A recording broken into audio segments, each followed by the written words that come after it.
नमस्कार दोस्तों, आज हम बात करने जा रहे हैं एक ऐसे व्यक्ति से और उनके साथ एक ऐसे मुद्दे पर जिस पे बहुत गंभीर चर्चा इस समय पूरे देश में है।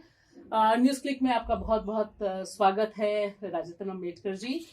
और हम अपने दर्शकों को ये बता दें कि एक बहुत लंबा समय आपने और पूरी जो परंपरा बाबा साहब भीमराव अम्बेडकर से शुरू हुई है, भारत में जाति प्रथा के उन्मूलन के सवाल को लेकर, धर्म की जो कुरीतियां हैं उसको लेकर एक लंबा संघर्ष है जो चल रहा है तब से लेकर जी। आज के दौर को आप कैसे देखते हैं? सबसे बड़ी चुनौती आपको क्या दिखाई देती है? मैं जब आज एनालिसिस करता हूं तो मुझे ऐसा लगता है कि जो समस्या बाबा साहब अम्बेडकर जी के सामने थी या बाबा साहब अम्बेडकर जिस समस्या से गुजर रहे थे, हमारे सामने भी आज वही समस्या है। यानी बाबा साहब अम्बेडकर जी जब 1908 में 1907 में पढ़ाई करते थे तो बाबा साहब को स्कूल के बाहर बिठाया जाता था। आज भी हमारे बच्चों को स्कूल में घड़े को हाथ लगाने का अधिकार नहीं है। यानी सिर्फ नंबर ऑफ इयर्स बढ़ते गए हैं, हालात वही है, सिचुएशंस वही है। आज भी ये अनटचेबिलिटी एक छुपे फॉर्म में पूरे भारत में लागू है। पूरे भारत में मैं नहीं समझता कि अनटचेबिलिटी यहाँ से निकल गई है, दूर है। गुजरात में कई राज्यों, कई सारे जिलों में, गांवों में आज भी हमारे बच्चों को, लोगों को कुएं पर पानी भरने का अधिकार नहीं है। किसी सवर्णों के गांव से अगर वो गुजर रहे तो चप्पल जो होती है उनको हाथ में लेनी पड़ती है। तो ये सारी सिस्टम आज भी पूरे भारत में लागू है। तो मुझे ऐसा नहीं लगता कि हम कहीं डेवलप्ड हो रहे हैं। हम इंडिया को डेवलपिंग कंट्री में या डेवलप्ड कंट्री की लिस्ट में देखना चाहते हैं। हमारे प्रधानमंत्री इसको क्या विश्व गुरु बनाना चाहते हैं। विश्व गुरु आप इस देश को बनाना चाहते हो और आपके ही लोगों को, आपके ही देश के लोगों को आप बेसिक ह्यूमन राइट्स नहीं देना चाहते।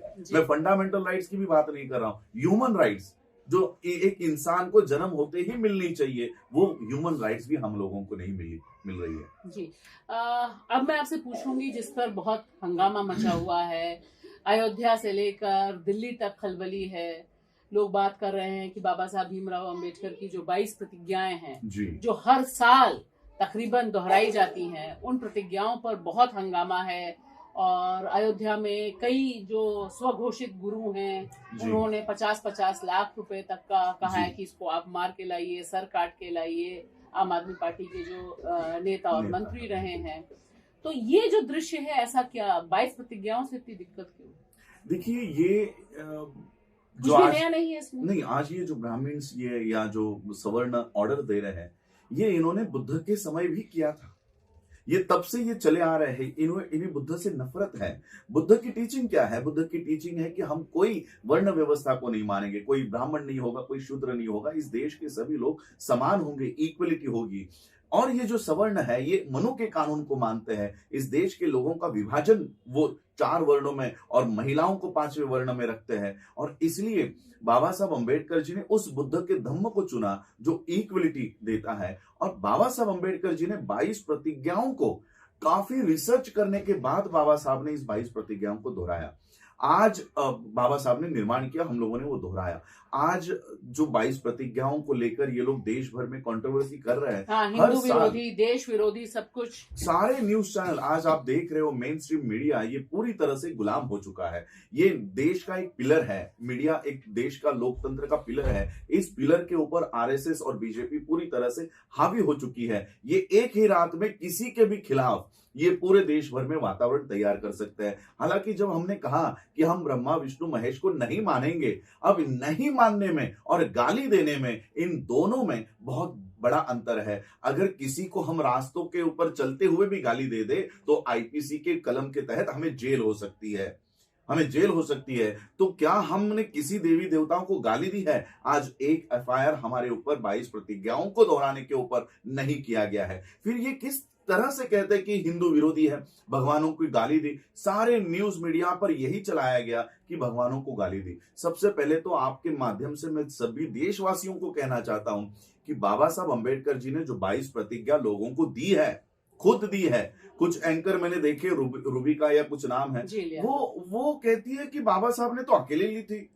अकेले बाबा साहब अंबेडकर जी को कम से कम ये अगर डिबेट कर रही है तो पढ़कर इनको आना चाहिए। बाबा साहब अंबेडकर जी ने 5 लाख लोगों को नागपुर के दीक्षा भूमि में खड़े रहकर ये 22 प्रतिज्ञा दी है, इसलिए दीक्षा भूमि है, इसलिए दीक्षा भूमि है। और 5 लाख लोगों ने इस 22 प्रतिज्ञाओं को 14 अक्टूबर 1956 को दोहराया और 17 अक्टूबर 1956 को और 2 लाख लोगों ने चंद्रपुर में दोहराया। और यही प्रथा पूरे देश भर में आज भी चली आ रही है। मैं आपको बताना चाहता हूं, बाबा साहब अंबेडकर जी का संविधान 1949 में बाबा साहब ने 26 नवंबर को दिया। वो संविधान 1950 में लागू हुआ और 6 साल बाद बाबा साहब ने 22 प्रतिज्ञा दी है। इसका मतलब 22 प्रतिज्ञा संविधान के दायरे में है। संविधान के दायरे में है। संविधान आने से पहले नहीं थी, संविधान लागू होने के बाद बाबा साहब अंबेडकर जी ने, जो खुद लॉ मिनिस्टर रहते हैं, उन्होंने ये 22 प्रतिज्ञा दी है। इसके लिए मैं कहना चाहता हूं, ये 22 प्रतिज्ञा संविधान के दायरे में है, किसी धर्म का इसमें अपमान नहीं है। एक कहना चाहता हूं कि किसी भी कल्चर में अगर ज्यादातर जो लोग आ रहे हैं ये हिंदू धर्म को छोड़कर आ रहे हैं, और अगर इसलिए बहुत परेशानी है, तब भी बहुत परेशानी थी। तभी बाबा साहब अंबेडकर जी को के धर्मांतर को ये ब्राह्मणी व्यवस्था, ये सवर्ण धर्मांतर मानने को तैयार नहीं थे। जी। उन्होंने केस की थी। यहाँ पे आपसे इसलिए भी ज्यादा पूछना चाहती हूँ क्योंकि हमने देखा है कि 2014 के बाद से अभी तक प्रधानमंत्री नरेंद्र मोदी बार बार अंबेडकर का नाम लेते हैं, बाबा साहब का नाम लेते हैं। अभी पंच तीर्थ करके इन्होंने एक और बुकलेट जारी की है जिसमें अलग अलग जो जगहें हैं उनका जिक्र है। अंबेडकर भवन के बारे में बात करते हैं, स्मारक के बारे में बात करते हैं। तो फिर वो अंबेडकर की प्रीचिंग से इतना डर क्यों है? क्योंकि अंबेडकर के बिना तो इनका काम नहीं चल रहा है। जी देखिए, ब्राह्मणी व्यवस्था क्या करती है, वो पहले तो इस देश के जो महापुरुष होते हैं, महामानव होते हैं, उन्हें खत्म करने का काम करती है। जैसे बुद्ध हो, बाबा साहब हो, इन्हें वो खत्म करने का काम करती है। लेकिन वो खत्म नहीं होते तो वो उसको एक्सेप्ट करना शुरू कर देती है। ये तो हमारे ही है, कॉप्ट करना। हाँ, तो आज देखिए, बुद्ध को ये विष्णु का अवतार बनाएंगे जी। तो मैं पूछता हूं, अगर बुद्ध विष्णु के अवतार है तो आपके किसी भी मंदिर में बुद्ध की मूर्ति क्यों नहीं होती? कोई भी आरएसएस का व्यक्ति बुद्ध जयंती क्यों नहीं मनाता? बुद्ध तो विष्णु के अवतार है ना। और अगर विष्णु के ही अवतार है तो हम तो बुद्धिज्म में ही जा रहे हैं। आपको परेशानी क्यों हो रही है? तो इनको सिर्फ वो अपना करके उसको खत्म करना चाहते हैं। अब बाबा साहब के साथ यही हो रहा है। बाबा साहब अंबेडकर जी को ये अपना रहे हैं, ये बता रहे हैं कि बाबा साहब अंबेडकर और मोदी एक ही विचार के थे और मोदी ही बाबा साहब अंबेडकर जी के विचारों को पूरा कर रहे हैं। अंबेडकर एंड मोदी नाम की बुक इन्होंने निकाली। मैंने कहा कि ठीक है, इस देश में नहीं पूरे विश्व में सबसे बड़ा अंबेडकरवादी अगर कोई है तो मोदी ही है। हम ये भी मानने को तैयार है कि मोदी जी आप ही बाबा साहब के विजन पे काम कर रहे हो। अगर कर ही रहे हो तो बाबा साहब की एक बार 22 प्रतिज्ञा दोहरा के बताओ। आप खड़े होके बोलो कि मैं ब्रह्मा विष्णु महेश को नहीं मानूंगा, मैं रामकृष्ण को नहीं मानूंगा। मैं कहता हूं चलो ये भी मत बोलो, मैं झूठ नहीं बोलूंगा। इतनी तो सब कसम खा के प्रतिज्ञा करके आप बता सकते हो कि मैं झूठ नहीं बोलूंगा। तो उनको सिर्फ बाबा साहब चाहिए। ये बड़ा खतरनाक है, वो झूठ की कसम खा के भी झूठ बोल देंगे। तो इसलिए हम कह रहे हैं कि सबसे ज्यादा 22 प्रतिज्ञा की जरूरत मोदी जी को है। आप अपनाओ ताकि ये देश अच्छे मार्ग पर चले। तो ये बाबा साहब अंबेडकर जी को उनका आरएसएस करण कर रहे हैं। जब इन्होंने सीए एनआरसी लागू किया तब तो बाबा साहब को कोट किया कि बाबा साहब के विचार हम पूरे कर रहे हैं। जब इन्होंने 370 हटाया तब फिर बाबा साहब को कोट किया। यानी ये सारे बाबा साहब के, अगर थॉट्स ऑन पाकिस्तान का पूरा ग्रंथ है उसमें से एक लाइन उठाएंगे, बाकी के कॉमा वाली लाइन छोड़ देंगे। यानी ये इस तरह से बाबा साहब को मिस इंटरप्रेट कर रहे हैं देश में, और बाबा साहब का इतिहास फिर से लिखने का काम आरएसएस कर रही है। क्या आपको लगता है कि ये टकराव अभी बढ़ेगा, या क्योंकि अभी हमला तो बहुत तेज हो गया है और जिस तरह से इन्होंने सरेआम 50 लाख की एक बात रखी है कि आप सर काट के लाइए, दो लोग बोल रहे हैं, उनके खिलाफ कोई एफआईआर नहीं, वो लोग खुले छूट रहे हैं। वहीं पर बाबा साहब की बात करने वाले लोग या दलित जो विचारक है आनंद तेलतुंबड़े और बाकी और लोग वो जेल में हैं। तो ये एक जो पैराडॉक्स है, संविधान बाबा साहब का है देश में, लेकिन अलग अलग ढंग से अलग अलग लोगों के लिए है। तो आगे का रास्ता आपको कैसे दिखाई दे रहा है? नहीं, संविधान तो इन्होंने हमारे इस्तेमाल में लाया ही नहीं।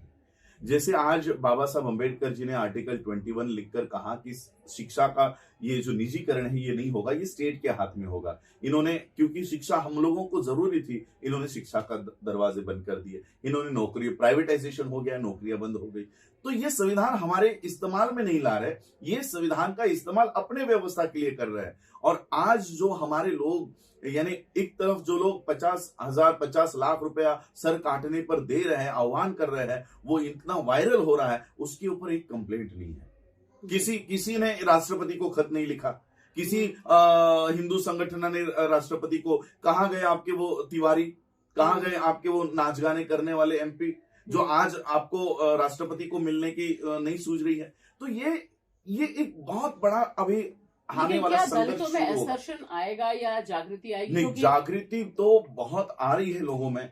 जागृति आज देखिए, दिल्ली का सिर्फ 10 से 15 हजार लोगों ने हिंदू धर्म का त्याग किया और पूरे मीडिया ने इसको दिखाकर कंट्रोवर्सी क्रिएट करने की कोशिश की। इसका परिणाम ये हुआ कि सिर्फ 10,000 लोग दिल्ली के उस मैदान पर दीक्षा ले रहे थे। इसका परिणाम ये हुआ, लखनऊ में 10-12 हजार लोगों ने, ओबीसी लोगों ने, अदर बैकवर्ड कास्ट लोगों ने हिंदू धर्म छोड़ा। और पूरे देश भर में ये 22 प्रतिज्ञा दोहराने का काम शुरू हो रहा है और देश में ही नहीं, विदेशों में भी इसकी चर्चा शुरू हो गई है। तो कहीं ना कहीं अगर तुम काउंटर करो तो रिवॉल्यूशन फिर शुरू हो जाता है। रिवॉल्यूशन और काउंटर रिवॉल्यूशन साथ में चलते हैं। अगर ये हमारे रिवॉल्यूशन को काउंटर कर रहे हैं, फिर से हमको रिवॉल्व होना पड़ेगा और लोगों को इकट्ठा होना पड़ेगा। आज देखिए, मैं देश के लोगों को यही बताना चाहता हूं कि आज जो इनका वार हुआ है, आज हमारे लोग इनको मारे जा रहे हैं, मूछ रखने का अधिकार नहीं, घोड़ी पे बैठने का अधिकार नहीं। इतने सालों से हम रास्तों के ऊपर है, एक प्रतिक्रिया इनकी नहीं आती, एक के दिल में ये संवेदना नहीं होती। ये जो आहत गैंग है, इनकी आहत कभी हर्ट नहीं होती, इनके भावना आहत नहीं होती। तो ये भावना आहत गैंग हमारे मरने पर आहत नहीं हो रही है और 22 प्रतिज्ञा दोहराने पर आहत होती है। तो मैं लोगों को कहना चाहूंगा कि अगर इनको आहत पहुंचानी है तो पूरे देश भर में 22 प्रतिज्ञा अभियान चलाना पड़ेगा और हर घर पे, जितने भी हम लोग हिंदुइज्म को हम फॉलो कर रहे हैं हम लोग, और वो हमें हिंदू मानने को तैयार नहीं है, तो ऐसे धर्म को त्यागना ही बेहतर है। जी, बहुत बहुत शुक्रिया।